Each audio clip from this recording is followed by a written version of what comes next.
Hello, welcome to my YouTube channel. My name's Gabby. In today's video, I'm going to talk about how to make financial goals and my best financial advice.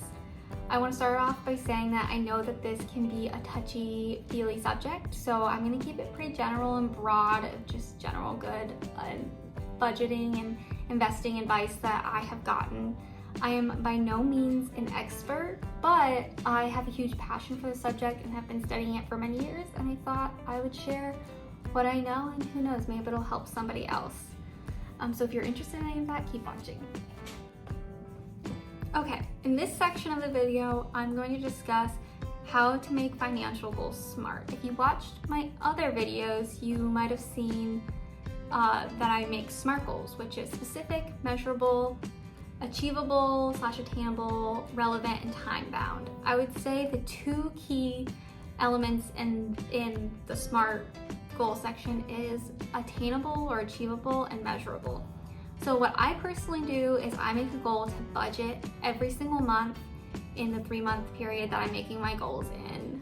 And my other goal is to invest at least 15% of my income every month.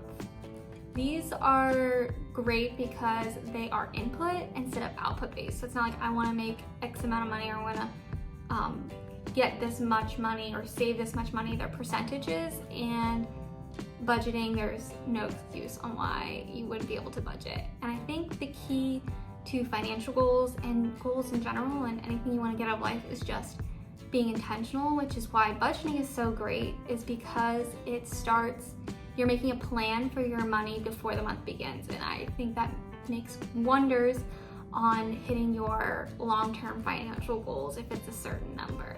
So in the next section of the video, we're going to talk about how I specifically budget and how I recommend budgeting. Okay, so how I budget. The way that I budget is I use a zero-based budgeting plan. I am heavily influenced by Dave Ramsey. I've been watching him for decades now, and I just love his budgeting system. So when they say zero-based budgeting, what they mean is not that you have $0 left in your bank account at the end of the month, or they also say you spend every dollar on paper before the month begins.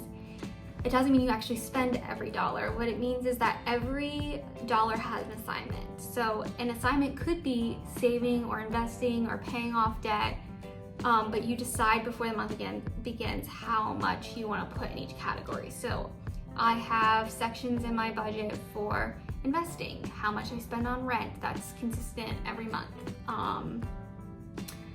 Food, how much do I want to go spend on groceries, restaurants, fun.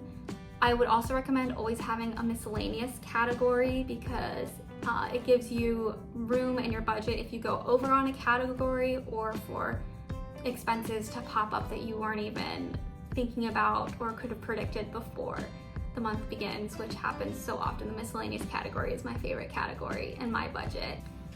So then, not only do you plan where the money goes before the month begins, during the month you track everything that you spend and you drag and drop into the categories. I personally use the Every Dollar budgeting app, which is the Dave Ramsey app, but there's lots of apps that you could use like Rocket Money, or there's lots of other apps that you can just Google budgeting apps and find one that works for you. You can also do this on paper. It doesn't have to be an electronic system, but electronic systems just make it so easy and clean and create spreadsheets so you can see like how much money you've made over the past year and how much you spent, percentages.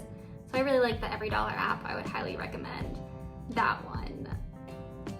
And then afterwards, when the month is over, you go back and you reflect and see if you went over on categories, if you went under on categories, and then when you're making the next budget for the next month, you can adjust better. And it also teaches you a lot, like, oh wow, I went way over on the restaurant category, or I'm spending a lot on restaurants, and I think that's an area that I could cut back on. And it helps you be a lot more intentional and improves your finances a lot and increases your savings.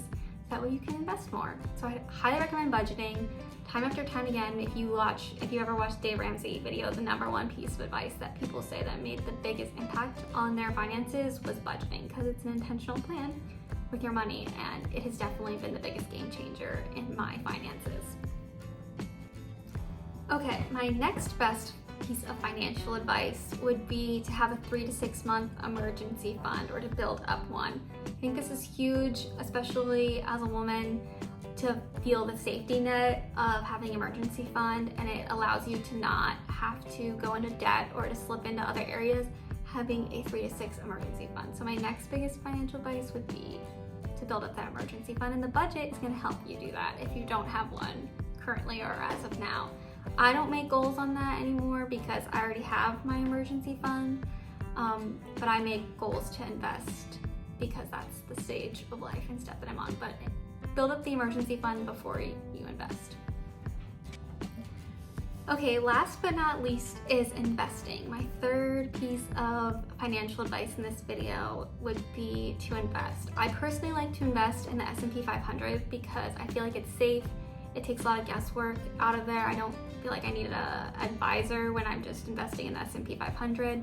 The S&P 500 is the top 500 companies in the US averaged out day after day, and it has an average of 7 to 10% rate of return. So I think it's a great investing avenue if you're just starting out and you're young like me and you don't want to put your money in anything risky, but you also want to have good returns. I would also, backtracking on the emergency fund, is to keep your emergency fund in a high yield investment account. And then with investing, my other piece of advice would be to have an automated system that you invest every month. I will be honest, that is something that I'm currently working on now, is getting a system that automatically does it every month. I don't have to personally go in and put the money there myself.